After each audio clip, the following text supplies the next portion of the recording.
Welcome back into the Beers and Bucks show. My name is Eddie, and today we're going to be talking about the 1980s Bucks, but I can't go much further without giving my greatest co-host in the business, my old man, a big old shout-out. Dad, how the hell are you today? I'm doing well, son. How are you? You know, I'm very excited about this recording of this episode. We've been having some big time hardware issues trying to get this show recorded. So we got a little bit of extra difficulties going through it, but Earl Bruce would want it no other way. So with him in mind, take it away, old man. Let's start with the 1979 season. How did this all come about? But before we do that, let's drink some beer. Cheers. To you.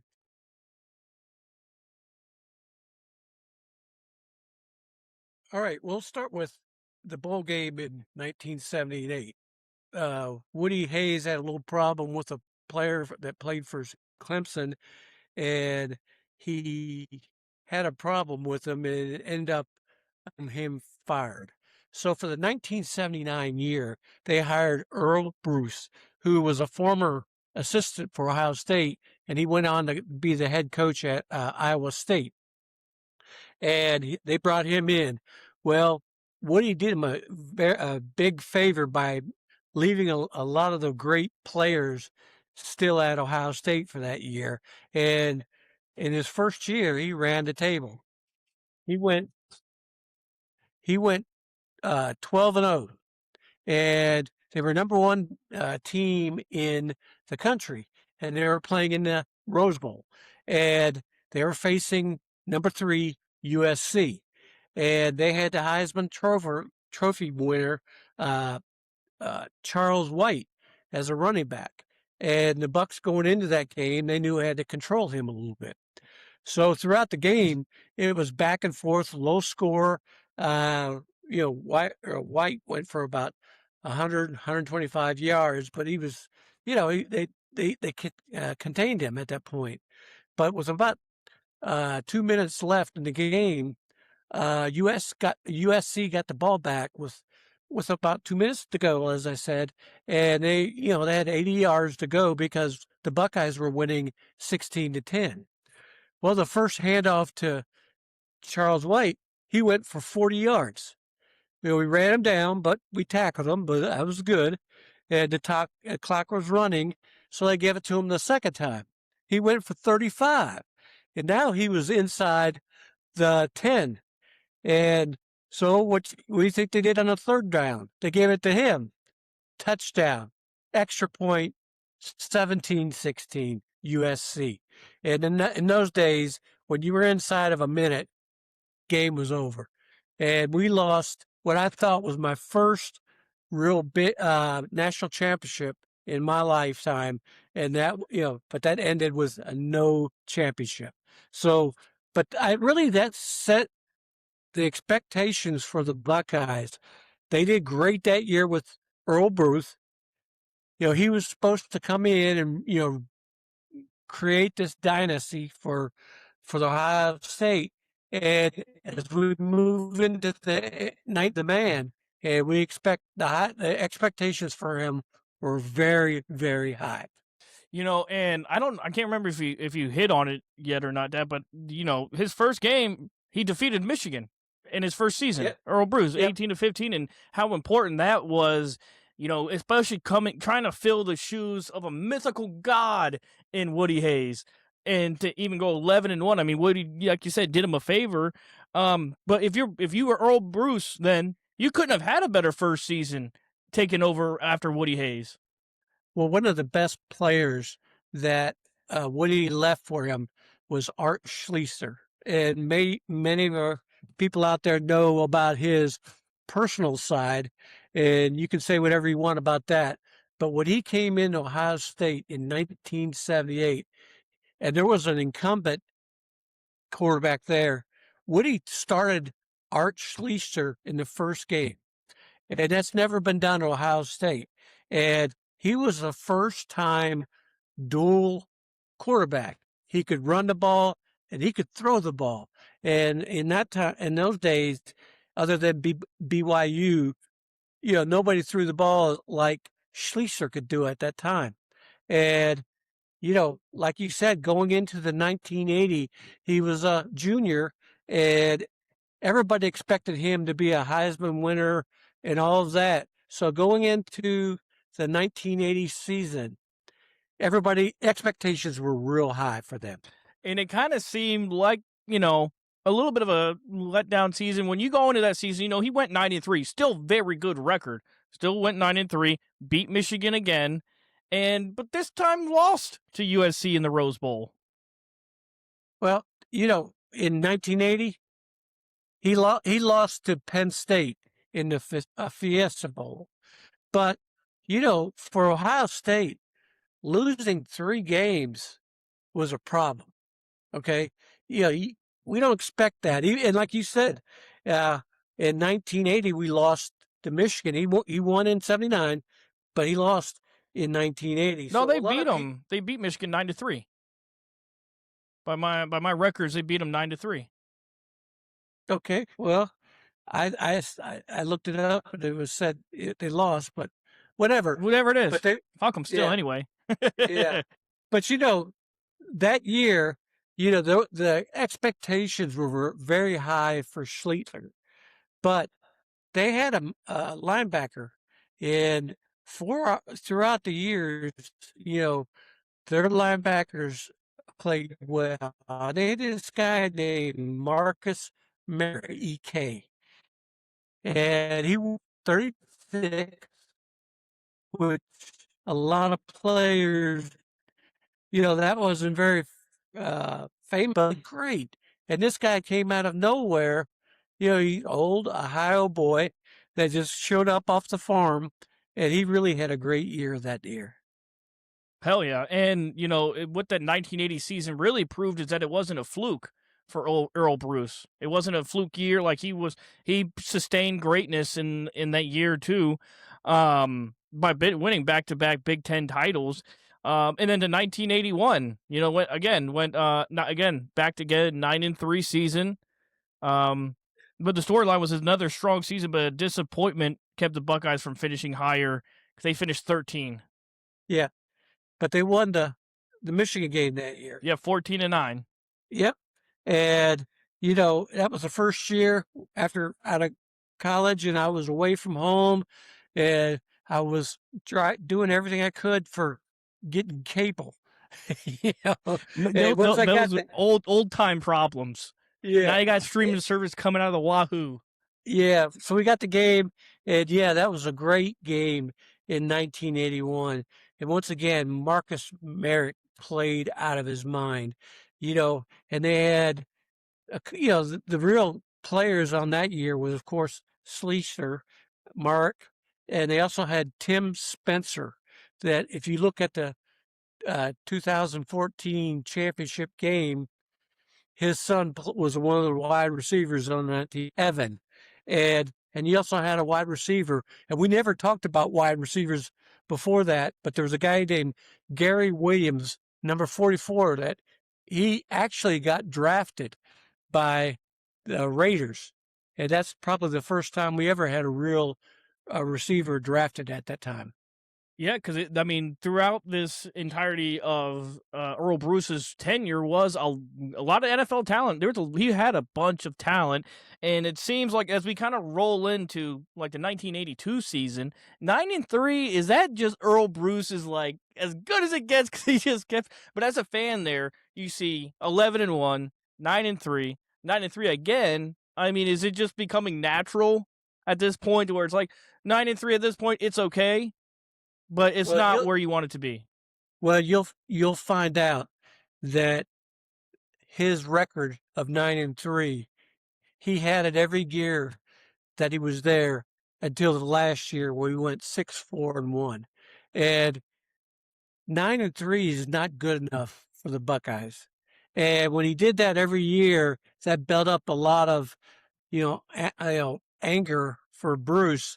And he lost a few early games that last year, and it was 1987, and that year he lost a few Big Ten games like the Indiana.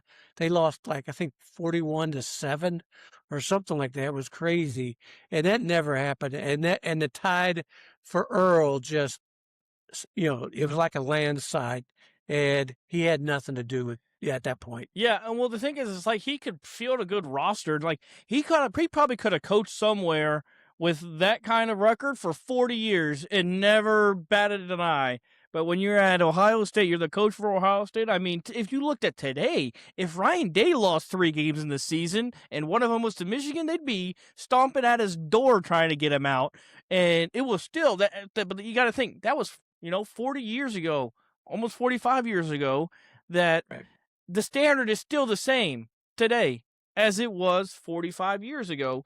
And as I'm looking forward, you lived it. I'm only learning the homework of it. Yeah. I'm rooting for my guy, Earl Bruce. I need him to get it going here. We need to get over that hump. Well, he had a in 81, he had a pretty good year, and they won that season. But 1982, he had to get a new quarterback in there, and he found a guy named Mike Tomczak, and he was a 4-year starter at Ohio State. And once again, Tim Spencer was a running back, and and Williams was the wide receiver, and they had a good year. They beat Michigan that year, but it's not the same. 9-3. What Buckeye fans for my whole life said, you got to win the Michigan game, then win all the games you should win, and then 1 or 2 that you have to really focus on, you should win 1 or 2 of those. That's where Buckeyes fans were thinking at that time, and that's when the grumbling started in 82. Was 9-3 is not what we're looking for. Like Earl, I like you. You're a great coach. I like you, but if we just won one of those that we lost, we maybe have a different story about them. But still, it kind of doesn't get too interesting until we get into this 1984 season. And I think this was the big one that, some real big time, everybody knows players are starting to come alive. And it's the Keith Byers year. So, Dad, take it away with the 1984 season. Well, Byers was a big running back. He was a fullback in the league, and the NFL was a fullback, but he was damn good at 2. And what helped him is he had some speed, and he had some muscle to go behind that size, and he was really good. 1984 was also the year that we had a new middle linebacker, some guy named Spielman. And he's a Viking straight to hell. Well, the thing about Spielman, and when you watch those games, every tackle, other than passes, and sometimes he made those, but as they ran the ball, he was in on that play every single time. And 84 was no difference. We had, as you said, Tomczak was still the quarterback, and they had Byers. We had a punter named Tupa. Tom Tupa. He was a great quarterback. A punter, but he was our backup quarterback. And I always worried about that when he got in there, we'd be in trouble. And we'll see in a couple of years. And it was Tupa's, 1987. And we're going to get up at that. Earl had a bad year. I'm not looking forward to that one.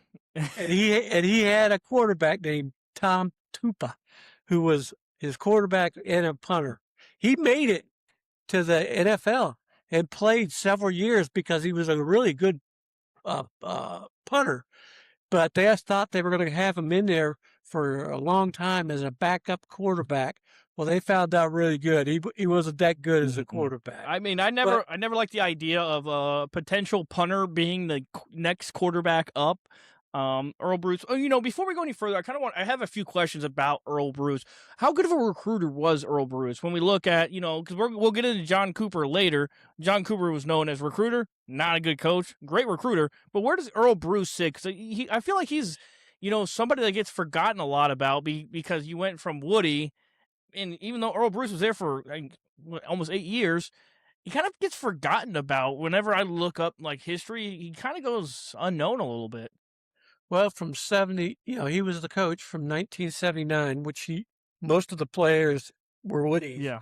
But starting 80 through 87, they were Woodies. I mean, they were Earl Bruce's guys. And Earl Bruce is an Ohio guy. He was assistant at Ohio State for a long time, and then he left to become a head coach somewhere else, but they brought him back to be the head coach. But the thing is, at that point in time, Ohio State was known for getting all their players from Ohio. They went up to all those farms and got all those farm kids and come out. That's why they ran the ball so good. And they went to for the running backs and things and receivers. They went and the cornerbacks. They went to Cleveland and some of the other bigger cities to get them. But really, that's all they recruited was getting Ohio guys. And growing up, when I did at the time, if you were from Ohio, you went to Ohio State. And if they wouldn't take you, then you start looking at other schools. But that's the way it was for those years. Yeah, and I want to really hit on something with Keith Byers here, because there's a lot of controversy this year that came near the end of the season, because he had 2,400 rushing yards, 27 touchdowns, but he came second in the Heisman Trophy behind Doug Flutie. Should he have won? Yes. Flutie had that great game, against Miami and played well. But, Byers, he ran over the Big Ten. But everybody was so caught up with Flutie. And then when he had that just before Thanksgiving, that game, it just blew everyone's mind. And it was made up on that Hail Mary that he threw, because he played good through the year, but it wasn't against real good. Yeah, he was Boston College, right? Was it right? Yeah. Yeah. And, he wore number 22. That was unique. ACC stands for athletics can't compete, especially back then. But he wasn't. They weren't in the ACC. Oh, okay. They were in the Big East. Oh, okay. And they, they did pretty good in there. But I mean, when you look at, the way Byers played that year, and I guess the biggest thing that Byers did that year was he was running like 250 yards against Illinois, and he had one run where he went to the right about the 40 and started cutting it to the middle of the field. Well, he lost his shoe. Well, he still ran those guys, and he went, he's a big 240-pound guy, or just hauling ass down the field. Now, where do you kind of fit this individual season effort from him? Let's say to another, Heisman Trophy winning running back like Eddie George. It's probably two different styles of game, but how do they compare well together with how productive they were? But Eddie maybe had a little bit better talent around him, or what do you kind of see if you were to compare those two seasons when Keith should have won and Eddie won? How do you kind of look at those? It comes down to media. Now you can see every game everywhere. A lot of people didn't see a lot of Keith Byers unless you were in the Midwest. The other areas, west, south, east, they didn't know what he was doing. They would read in the paper, but Flutie got a lot of the media early on a couple of games, and then that one the day after Thanksgiving where he threw that Hail Mary, that won it for him that day. Yeah. So Byers, if he had the media that's in place when Eddie George played, he would have won that trophy.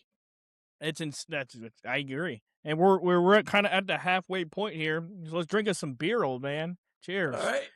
Keith Byers should have won a Heisman Trophy, damn it. Well, the problem was his next year in the first game, he broke his foot. That'll do it. And everybody expected him to win the Heisman in 1985, but he couldn't play. Yeah, and on that 85 year, hey, shock and all, Dad, 9-3 record. Are you shocked yet? But they beat Michigan 22-15. They also defeated BYU in the Florida Citrus Bowl, finished 4, and Chris Spillman and Chris Carter become national stars. It is known as one of Bruce's all-time teams.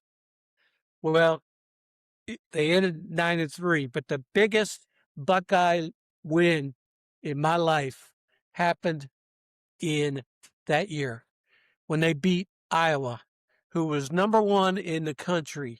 They had the Heisman candidate in Chuck Long, and he came into that game, and the bookies said, they're going to roll. Well, one thing they didn't count on: rain.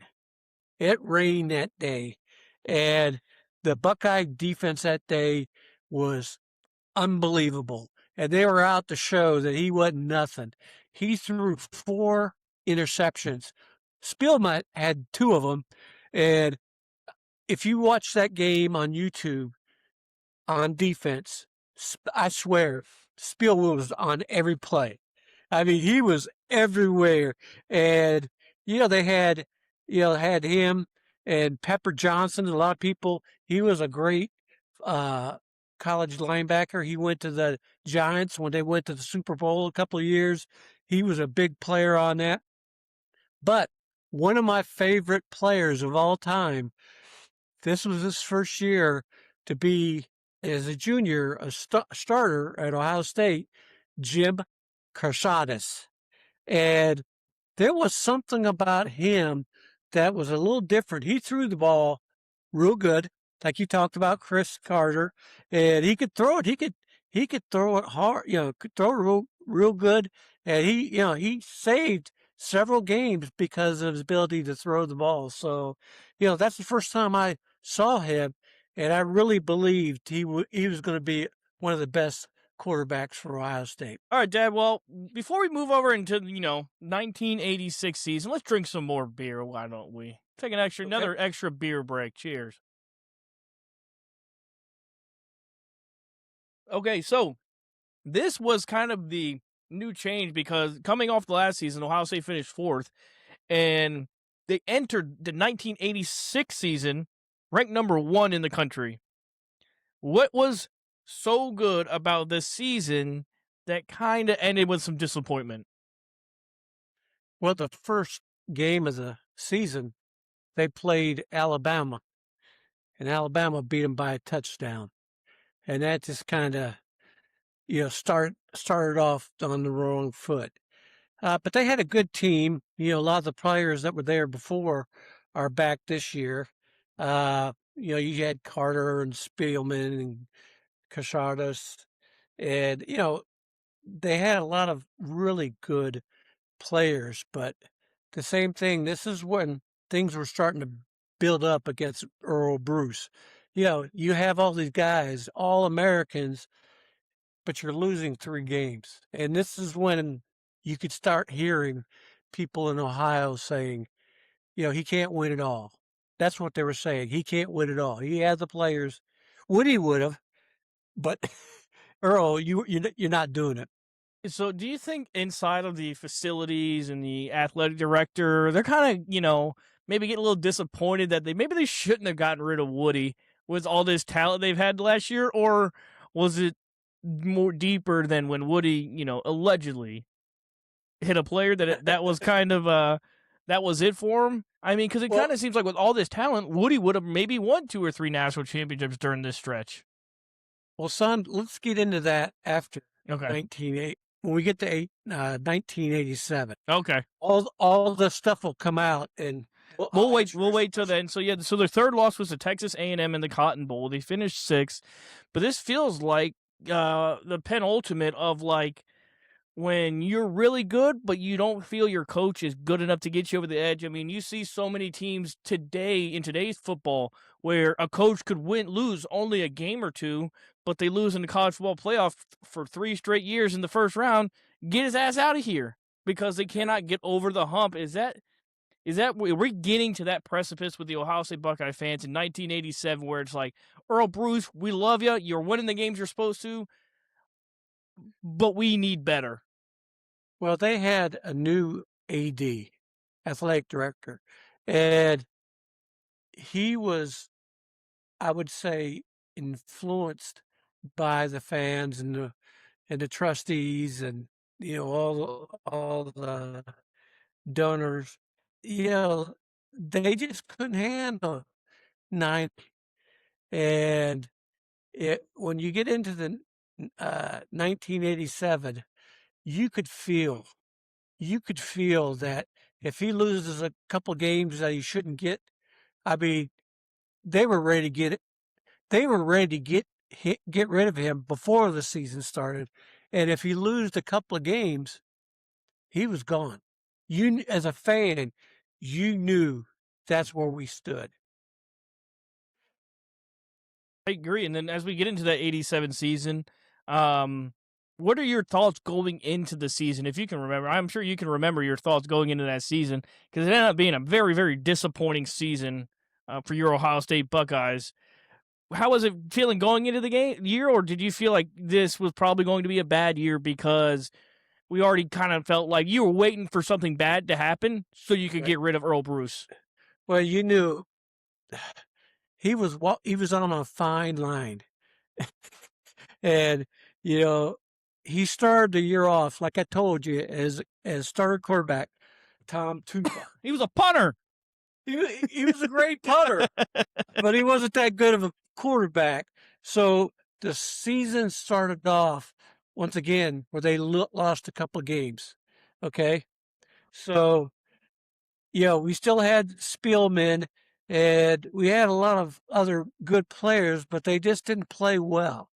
And the big thing that happened in that year, 1987, was they were starting to, when Burke, couple of games like Illinois and these other and these bosses were like, the athletic director came out after they played Illinois, which is usually the game before the Michigan game.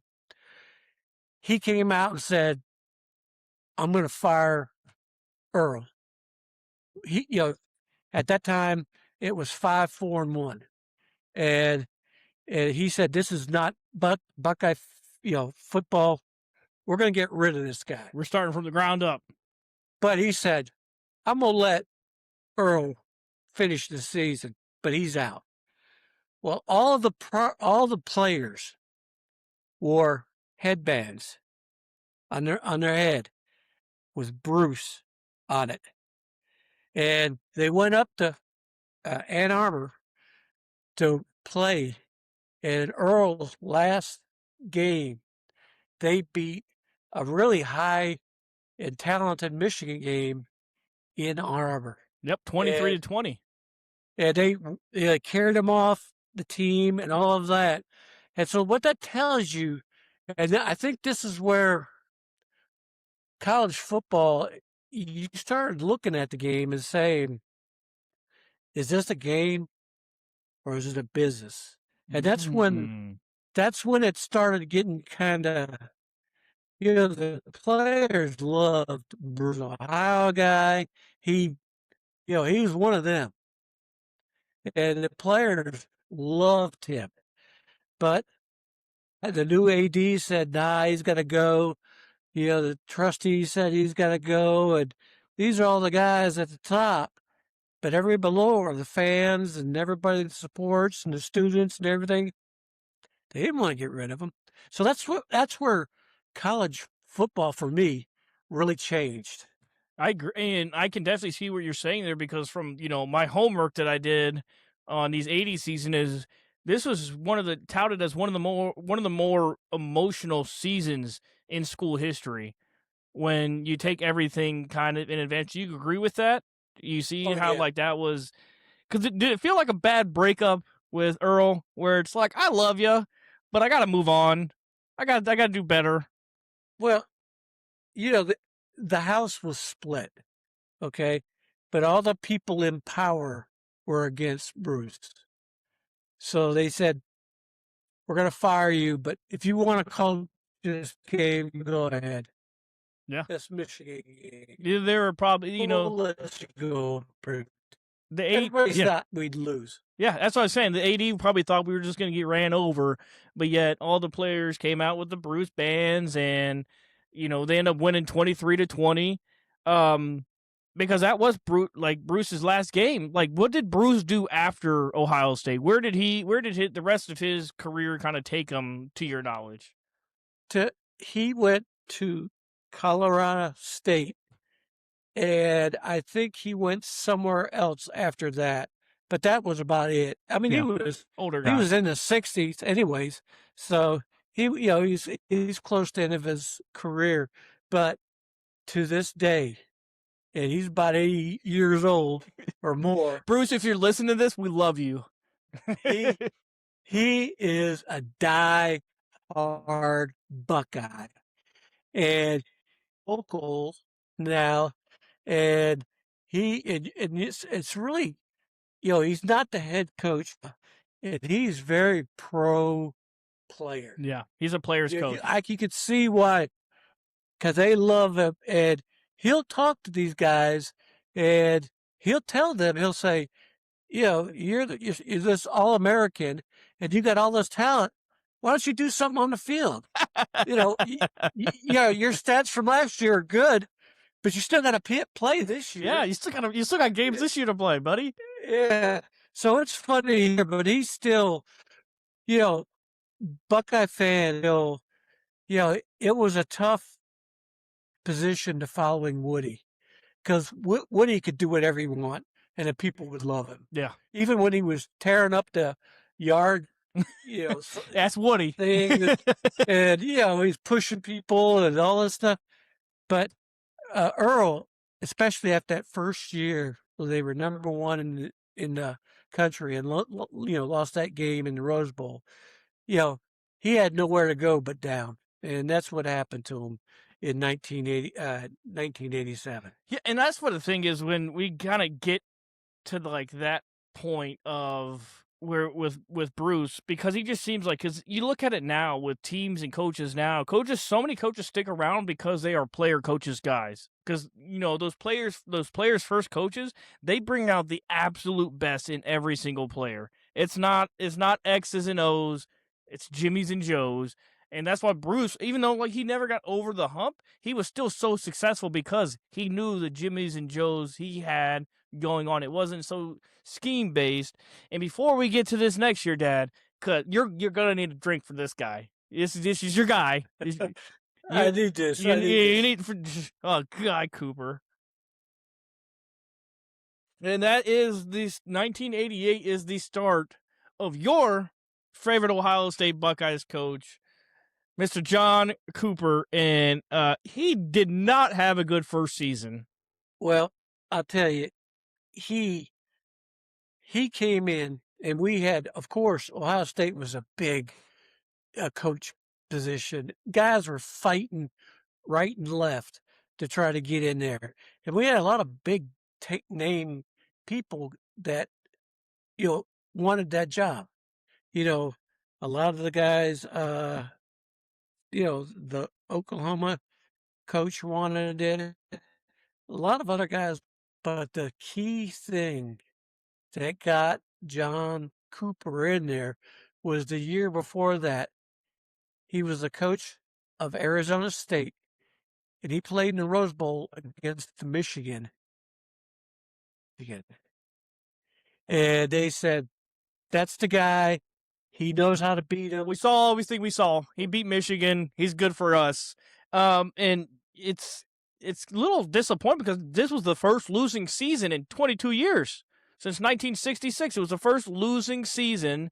And I think that's the first losing season you saw in your entire life. Yeah. Yep. And I just couldn't believe it. I mean, how hard of a pill was that to swallow? Was it just at some point when it's week 8 and you're just like, this season's shot to hell? What do you look forward to outside of just the love of watching Ohio State football? Are you even getting excited on Saturdays, or is just this asshole John Cooper's fucking everything up? Well, let's start out. He was a new coach coming in. So a lot of people gave him a break that first year. And there were some wins and some losses and things like that. But, people were giving him some grace that first year. But the week before the Michigan game, Cooper, some of the reporters asked him, said, are you doing anything different this week for the Michigan game? He said, no, it's just like every other game. And that marked his downfall, because after that, and when you see him coaching those games, he's just waiting for something to fall on him. Because he would chew his fingernails, and he would do this. And see, back then, the head coach, you didn't call the plays. Your offensive coordinator and defensive coordinator would call the plays. You would listen to them, and every once in a while you would make a change or something like that. But Cooper wasn't one that he was the CEO. He just stands up there. This is what we're going to do in the game. Now you guys make sure we do it. Okay? Watches the clock, make sure the timeout usage. Yeah. CEO is a great example of or great pillar to say what he was doing, because that's, there's a lot of coaches that do that in today's game where they're just like, I'm going to sit here and watch all this shit unfold. I'll call timeouts when we want to. I'll put my little bit of influence in here and there. But overall, y'all are running the ship here, and this is just my prerogatives that I want you to come through with. Is that the kind of coach that you wanted then?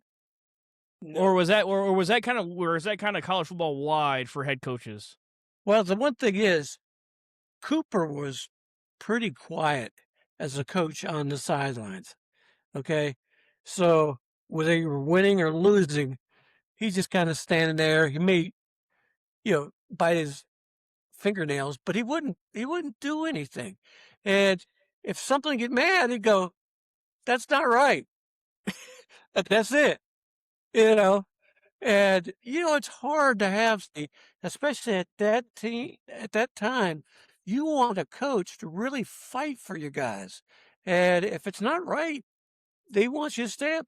But Cooper wouldn't do that, because he would look at his offensive coordinator and say, "What happened? He would talk to them, but he wouldn't talk to the refs. And, you always watch those games and say, "Coop, what's going on?" I mean, and so that started for him. He started off on a very bad start. And the Michigan game, as big as that game is, that we had, and he's calling it just another game. And if you remember, we were talking about Tressel when he came on, his through 320 days from today, we're going to be ready for that game up in Michigan. And that's what people always wanted. And that's where Cooper, he could bring in players. He brought in some unbelievable player. And that's when we started recruiting across the United States. If there's is there a good player out there, we're going to get him. And that's when media and all that stuff came in there. And Cooper did a great job on that. And he identified these players that he wanted on his team, and he won more than he lost with, getting those players in there. But when he got them in there, he couldn't coach them. And that was the problem. Yeah, is it because you're coming off of a master motivator in Woody Hayes, and then you're coming off a penultimate players coach, and then you gotta get John Cooper like, hey, why did my chips go stale? I just bought them. Why'd they just go stale? What the hell? Is it kind of like is that like a good kind of representation of like what you were feeling then? It's like I'm used to having somebody that's going to throw the yard marker at the refs in Woody Hayes, somebody that every player on the field, no matter what the score is, they're going to fight to the last minute with Earl Bruce. And I got Cooper here who's running out of fingernails and not talking to anybody. We're just losing. Who cares about the Michigan game? Like that's the first that to get hired at Ohio State, you have to understand Michigan game is not just any other game. Like that interview should have ended at that point. If he said that, he's like, you know what, you're fired now. Go ahead, leave. Because our assistant coach that cares knows it's more than just any other game. But we see a little bit of improvement going into 1989. It's a second year, a little bit of improvement. Did it give you a warm and fuzzy 1989 kind of as that year went on, or are you just still giving him grace?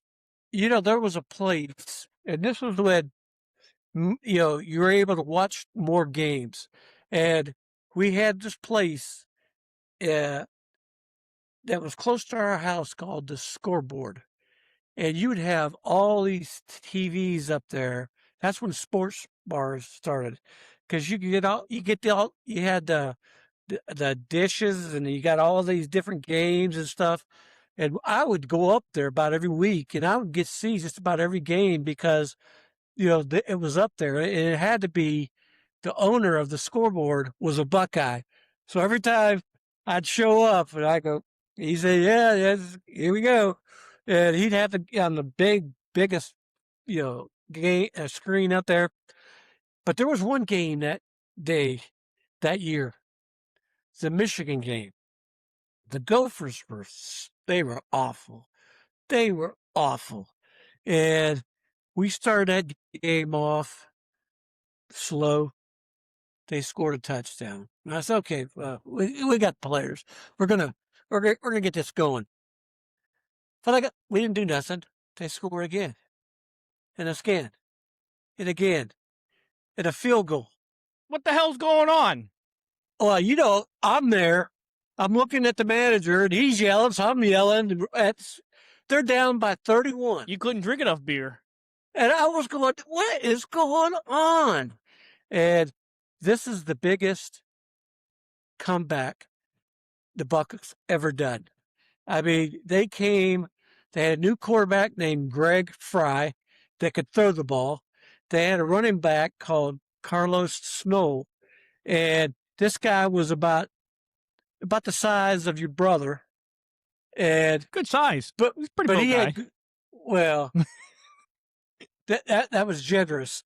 As big as your brother, but he could run, and he was strong, and he was running all over. The second half, I mean, they were throwing touchdowns. Snow was scoring, and we ended up beating them something like 49-39 or something like that. But that second half, I mean, I was ordering beer right and left in the first half, but I couldn't, at that second half, I started thinking, was I seeing the game differently, or am I dreaming something? Am I watching the same game, or are these Miller Lights just starting to do something to me right now? Yeah, but it was unbelievable. And I never thought being down 31-0, even though Minnesota was junk, just running your plays, get a couple of first downs, and keeping the clock going. How do you come back from that? Especially back in those times where you just ran the hell out of the ball, so these games were significantly shorter than they are now because they're just chewing the clock the whole time. And again, lost to Michigan again after that. But after that Minnesota game, to get back to that real quick, what was your feeling coming out of that game? Do you remember what the record was after that game, or if that gave you a little bit of a boost? No, because he had lost 2 games. So the season was already over. Yeah. And when you're a Buckeye, especially by mid-season, this is not what we're looking for. Now, they did go to a bowl game that year. Hall of Fame Bowl. The Hall of Fame Bowl against Auburn. And, that was a big, game for them that they went there. That's where your buddy the guy that one of your best hits ever, Zach Dumas. Oh yeah, Zach Dumas, my guy. Yeah, he almost killed some guy in that game. That's probably the biggest highlight of that whole game. The comeback and Zach making that hit. Do you remember where the Hall of Fame was? The Hall of Fame game at like the Pro Football Hall of Fame, like where they played that, or is that like just some random stadium that they call the Hall of Fame Bowl? I don't remember. It wasn't in Canton. Yeah. So that wasn't there. I thought it was played in Atlanta. Okay. Because that's where the College Football Hall of Fame is, isn't it, in Atlanta? It may be. I think, that would make sense. Makes sense. But coming out of that year, the big storyline had to be, you saw some improvement, a loss to Michigan. I mean, we're 2 years in now to this Cooper experience, and we're losing 4 or more games in the first 2 seasons. Was this going into the 90s season is like the grace period's over, you got to produce something, or what was the talks around the town? Well, I would say people were split on Cooper. He only been there 2 years. There was about half the people said, give him a chance. He started bringing in some recruits and stuff like that. Let's give him a shot. Let him go at least 3 or 4 years, at least to make up at that. And in the 90s, especially early on, he was bringing in some really talented players that went on to the NFL, had great careers. He coaching some of these guys, and also, he wasn't winning like you would think. He would always play. You'd lose a game, and then go into the Michigan game and lose that game, and then it didn't matter. They played. Navy 1 year. I think that was 93. Oh, the next episode we'll get into the 90s. So okay. we'll give them a little spoiler alert. But we'll have a drink of beer for the last season of the 80s. I count the 90s since we did 79. I counted 90s into it. Yeah. Just because any opportunity I get to talk shit about John Cooper, I'm taking it. So it's a beer. Well, the 90s that's where I turned on Cooper. I went to several of the games in the 90s, and Cooper just a tough game. He was just folding like a cheap tent. I mean, it was awful. And 1997, 97, I went to the Michigan Ohio State game, and there was no reason we should have lost that game, but he couldn't handle the pressure, and he stayed around for a couple more years, but he just didn't have it. He had the ability to get players, but like son, at the end of the day, it comes down to coaching. Do you have the players executing what you want them to do? And he couldn't do that. Now, later in the 90s, and we'll talk about that, he was pretty successful against some of the big teams. But it comes down to Michigan. He got some fans behind him, but he'd always come up short. Yeah, in the game. As the more research I did, we'll definitely hit it on war in our next episode around the 90s, because I think this is a really fun topic to talk about, is kind of going through these different stages of the years, because you can tie so much of, especially 80s Ohio State Buckeyes to how they are in today, and how some of the fans see Ryan Day, and how they saw Urban, and how they saw Tressel, because it all kind of runs similar paths, just depending on if you want a national championship and whatnot there. But with Cooper, I just don't understand, Dad, how his leash was so long. Was he just that 80s guy when the 80 got hired and then decided to bring in John Cooper? Were they married together throughout their tenure there? Because that's the only thing I can think of, is that the 80 was like, Cooper's my guy, and until you fire me, he's staying here. Well, he had the early years, he showed some signs of success. But starting about the middle, about 94 from 94 to about 99, he had loaded teams. And, he would lose one game a year, and that's all it took back then. Yeah. And they said, well, next year it'll be better. Next year it'll be better. And he just kept on going. And, his team just exploded. The team and fights and JP grade. It was just awful. And the writing was on the wall. And I mean, I definitely got to the point where they said, it's over with. You got to the point where they said, get tired. Everybody said, you got to go. Yeah, you got to go. But he had several times to show he could do it. Too many, in my opinion. But I'm going to hit over some of the big themes from this era. I want to start with Earl Bruce successfully steadied the program after Woody Hayes left, so he kept the ship alive. He was successful. Even through those years, Ohio State still remained one of the top programs throughout the entirety of the 80s until Sir John Asshole Cooper came along. They produced stars like Keith Byers, Spielman, and Chris Carter that we talked about, along with Pepper Johnson and Jim Lachey. And despite all the talent that Ohio State had, never reached the national championship year. And I think that's probably the biggest disappointments, along with Earl Bruce's fire remains one of the more debated decisions in school history, because I don't know how you walk away from him there. I think they should have kept on to him. And John Cooper's rival began a new era that brought strong recruiting, but early struggles, especially against Michigan. I think that kind of those bullet points kind of hit on the entirety of what the 80s was like. You lived it. I'm just learning it. Well, that's, it was, and you can't, back in those days, you lose one game, you're out of the national championship discussion. I mean, that shit went all the way up to like 2010, like and the BCS. 9-3.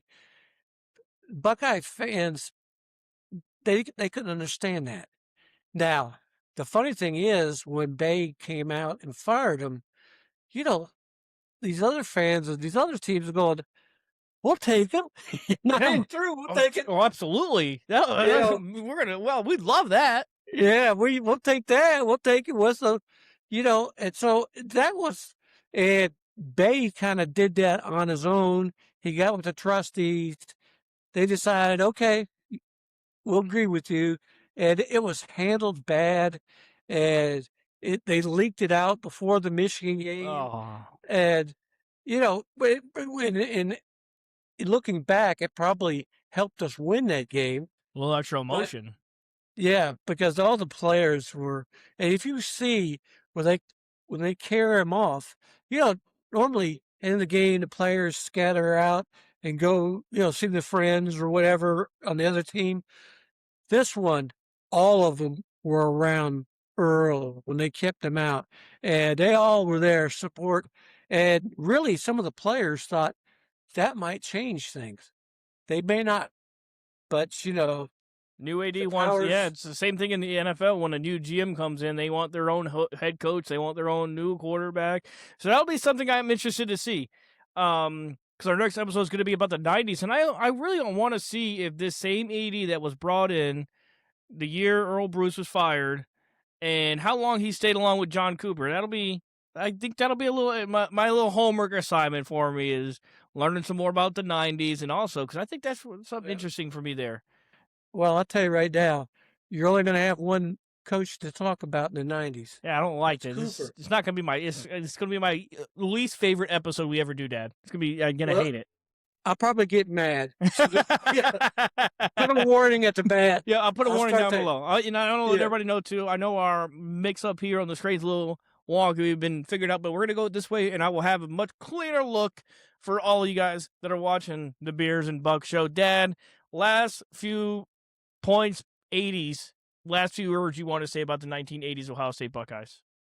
Well, I was a Buckeye when I was born, but the 80s really cemented me, because they were on times on TV, you don't even know what they look like.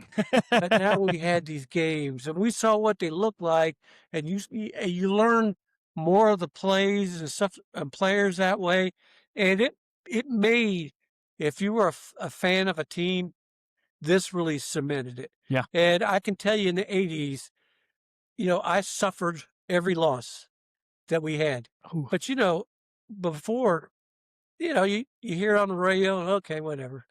But on TV, and you would see it, it was just hard to handle to be a fan and see that happen.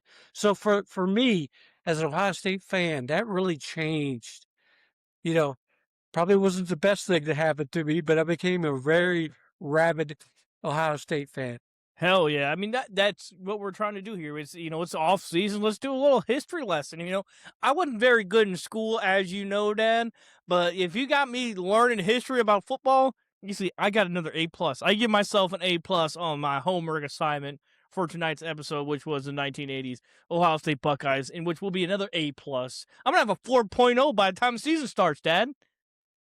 The only way you'll get that is if you have football coaches for all your classes. And I'm talking football, I'm drinking beer. Two things I'm excellent at, and I want you all at home to be excellent at hitting that like button, hit the subscribe button. Make sure you comment down below what your favorite moment is if you watched the Ohio State Buckeyes in the 1980s. Let us know down below what your moment was. We had a fucking blast tonight talking about the 1980s, and the next episode is going to be about the 90s, where it's more of me and my old man talking all kinds of bullshit about John Cooper, and we're both going to be a little fired up. Maybe we'll drink a couple extra beers for that, but until then, we love you. God bless you.